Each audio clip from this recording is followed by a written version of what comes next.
It's interesting that we refer to the act of cycling as riding a bike.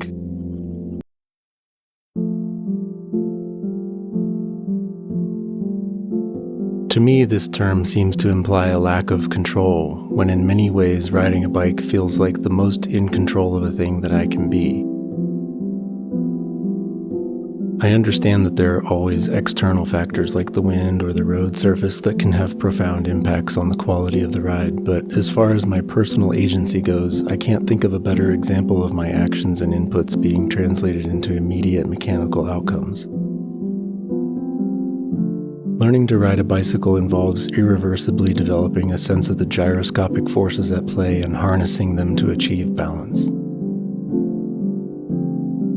At times, it feels like the bike becomes an extension of my body, faithfully transferring the energy I give it in precisely the direction I point it.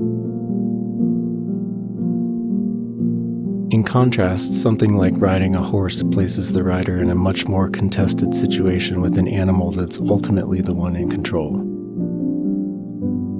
I think even the most experienced equestrians would agree that despite having some sense of the animal's disposition, a rider is at best offering wishful suggestions to the horse. We recognize this distinction with respect to other vehicles as well. Passengers are the only ones riding in a car, while the driver is the one in control.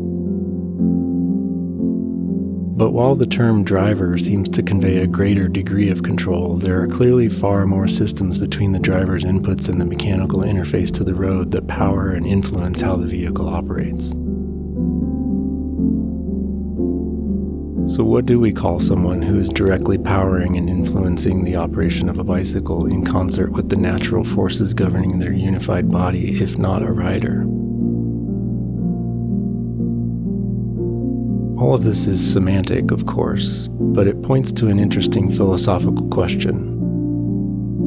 How much control do I really have? Am I ever truly in control? Or am I the wishful suggester in contest with the beast carrying me of its own free will?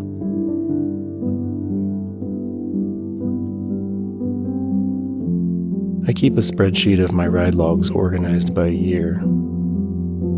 I currently have over 1,900 entries detailing the particular conditions of every ride.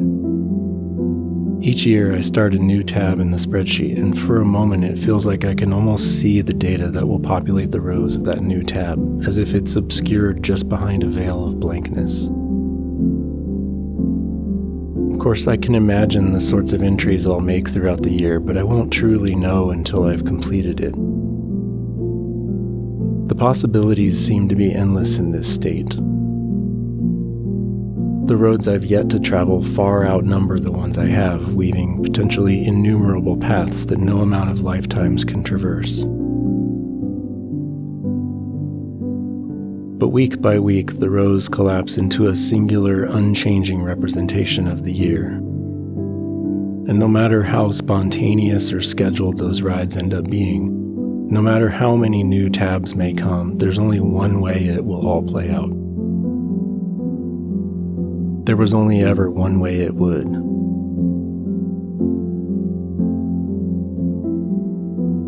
When I started my channel, I had the same feeling looking at the blank list of videos that I knew would be filled with colorful thumbnails and titles and various lengths and descriptions. Within them, they'd reflect some of the musical and literary ideas that I'd collected while out riding, and they'd be set to the imagery I had captured along the way. In that state, I could imagine an endless number of themes and images that I might put into them. But month by month, the rows again collapsed into the singular, unchanging representation of whatever bike math was meant to be. No matter how many videos I end up making, there was only one way.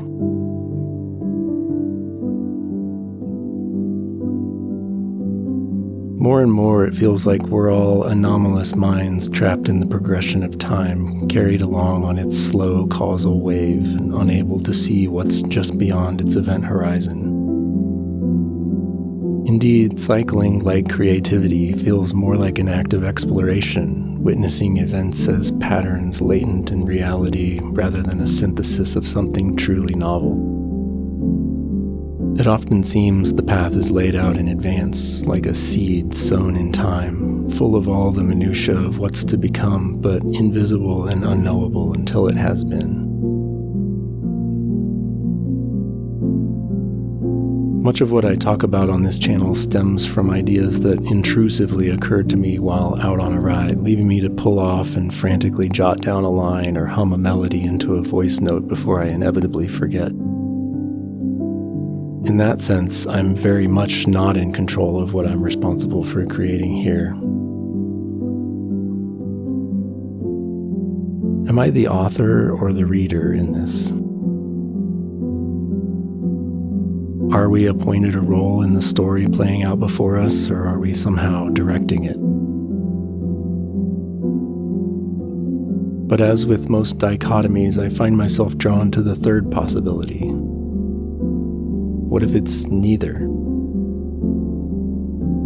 What if instead we are the story itself, the deterministic residue drawn from a formless reservoir of ink on the pages of history? What if we are the inevitability of an infinite future becoming a singular past, the momentary abstraction emerging between states of intangibility and unchangeability? What if we are the memory formed of what it was like to experience and to ride that wave of causality? What if we are the feeling of possibility becoming fact? Maybe instead of a rider, I am the ride itself.